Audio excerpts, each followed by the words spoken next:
பூஜை ரூமை கரெக்டான வாஸ்துப்படி எப்படி டிசைன் பண்ணலாம்? ரெண்டே பிரின்சிபல் ஃபாலோ பண்ணால் போதும், நல்ல பாசிட்டிவ் டிவைன் எனர்ஜி கிடைக்கும். ஃபர்ஸ்ட், பூஜை ரூமோட பிளேஸ்மெண்ட். உங்கள் வீட்டோட சவுத் வெஸ்ட் கார்னர்லேருந்து நார்த் ஈஸ்ட் கார்னருக்கு ஒரு கோடு போட்டால் அதுதான் வீட்டோட உயிர் நாடின்னு சொல்லுவாங்க.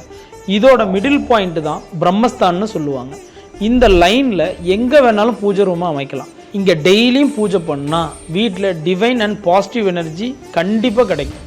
செகண்ட், பூஜை ரூமோட டிசைன். இப்போ பெரும்பாலும் எல்லா வீட்லேயும் பூஜை ரூமை 4 சைடும் க்ளோஸ் பண்ணி வச்சிடுறாங்க. இதுக்கு மேலே கோபுரம், கலசம் அப்படின்னு கோயில் மாதிரியே மாற்றி வச்சிடுறாங்க.